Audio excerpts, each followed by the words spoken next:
के बाद से ही दिल्ली में बीजेपी सरकार एक्शन में दिख रही है।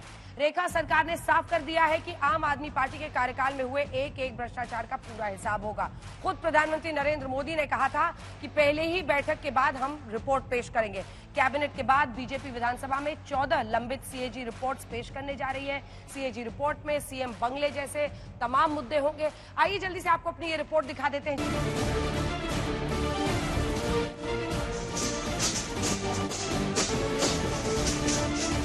मैं रेखा गुप्ता ईश्वर की शपथ लेती हूं कि तो आज सीएम रेखा ने ऐलान कर दिया कि पूर्व मुख्यमंत्री और मंत्रियों के व्यक्तिगत स्टाफ की सेवाएं खत्म की जाती हैं।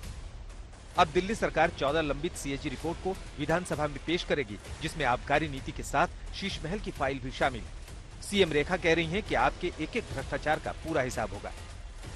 जो सरकार पिछले 12 साल से दिल्ली में राज कर रही थी और जितने भी भ्रष्टाचार के मुद्दे उनके ऊपर है, जनता के एक एक पैसे का हिसाब उन्हें देना होगा। लेकिन आम आदमी पार्टी ने बीजेपी सरकार पर पहले दिन से ही हमला शुरू कर दिया है। पूर्व सीएम आतिशी ने कहा है कि बीजेपी ने पहली कैबिनेट बैठक में ही महिला समृद्धि योजना को हरी झंडी दिखाने का वादा किया था, जो पूरा नहीं किया। पहली कैबिनेट बैठक में ही बहनों के खाते में 2,500 रुपए जमा करने का फैसला हो जाएगा। ये मोदी की गारंटी है। अगर मोदी जी की गारंटी होती तो पहली कैबिनेट की बैठक में 2,500 रुपए महिलाओं को देने की स्कीम पारित होती। आतिशी को मुख्यमंत्री रेखा गुप्ता ने जवाब देने में देरी नहीं लगाई। उन्होंने कहा कि आतिशी अपनी पार्टी की चिंता करें। दिल्ली से किए सारे वादे पूरे करने की जिम्मेदारी बीजेपी की है और वो उसे पूरा करके दिखाएंगे। ये कोई लोग नहीं है, इन्हें कोई अधिकार नहीं है हमसे प्रश्न करने का। इन्हें अपना गिरेबान झांक के देखना चाहिए। दिल्ली की चिंता अब हम करेंगे। मोदी जी के नेतृत्व में दिल्ली के जो अधिकार हैं वो दिल्ली को दिए जाएंगे। कृपया अपना ध्यान रखें, अपनी पार्टी का ध्यान रखें। उसमें बहुत टूट फूट हो रही है, न जाने कितने लोग खिसकने के लिए तैयार हैं। इधर दिल्ली बीजेपी अध्यक्ष वीरेंद्र सचदेवा ने आरोप लगाया कि आपने 2020 के शपथ ग्रहण समारोह में करदाताओं का 4.5 करोड़ से ज्यादा पैसा खर्च किया था।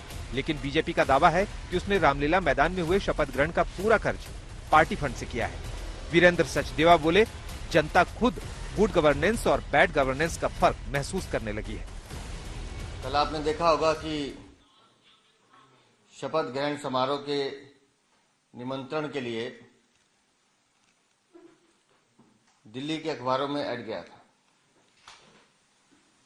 वो ऐड भारतीय जनता पार्टी की तरफ से था।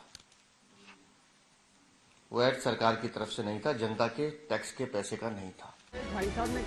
आम आदमी पार्टी और कांग्रेस बीजेपी को नसीहत देती दिखाई दी कि जो वादे किए हैं बीजेपी उसे पूरा करने पर ध्यान दे।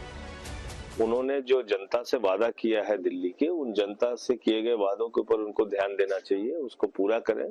मैं ये उम्मीद करता हूँ। बाकी उनको जो करना है, उनकी पार्टी का जो निर्देश होगा, जो उनको ठीक लगता है करें। इस कैबिनेट के सामने दो मुझे लगता है बहुत बड़ी चुनौतियां आएंगी। एक तो जो बातें इन्होंने कही हैं अपने मैनिफेस्टो में, उसका वित्तीय भार बहुत ज्यादा है, लेकिन इसमें विकास की इन्होंने कहीं बात नहीं की। हेल्थ व्यवस्था कैसे सुधारेंगे, शिक्षा व्यवस्था ठीक कैसे करेंगे, पर्यावरण में क्या काम करेंगे, इंफ्रास्ट्रक्चर को कैसे देखेंगे, इनकी कोई बात कहीं नहीं है, ना कोई उसकी सुगबुगाहट है। वहीं दिल्ली सरकार में स्वास्थ्य और परिवहन मंत्री डॉक्टर पंकज सिंह ने कहा है कि स्वास्थ्य विभाग की हालत बहुत खराब है। मोहल्ला क्लिनिक की जांच के साथ उन्होंने डीटीसी बस क्यों नहीं खरीदी गई, उसकी भी जांच की जाएगी। अगर मोहल्ला क्लिनिक के नाम पे सिर्फ बिल बन रहे हैं, किसी के घर पे खुश करने के लिए बिल बन रहे हैं और हॉस्पिटल नहीं चल रहा, वहाँ दवाई नहीं मिल रही है, तो बिल्कुल जांच उठेगी। 2010 के बाद जो ये केजरीवाल साहब ने बोला हमने इतनी बसें खरीद ली, इतनी बसें खरीद ली, दिल्ली को सुधार दिया, इस ऐड का पैसा भी कहां से आया उसकी भी जांच होगी कि जब बसें ही नहीं आई तो आपने बसों का प्रचार कैसे कर दिया। कि प्रधानमंत्री जी ने जो वादा किया था उस वादा को उनकी अपनी कैबिनेट ने ही उस वादा को पूरा नहीं किया, तो इसका मतलब है फिर बाकी वादे ही जुमले ही हैं। तो मुझे ये लगता है कि विपक्ष के तौर पर दिल्ली की जनता ने हमें विधानसभा भेजा और हमारी जिम्मेदारी है कि इस वादों को उनको बार बार याद दिलाते रहें। दिल्ली में बीजेपी और आप के बीच नूरा कुश्ती 5 साल तक कैसे चलने वाली है, उसकी बानगी पहले दिन ही दिख गई है। विधानसभा में बीजेपी के 48 विधायक हैं, तो आपके भी 22 विधायक मोर्चा खोलने के लिए तैयार बैठे हैं। आज तक ब्यूरो।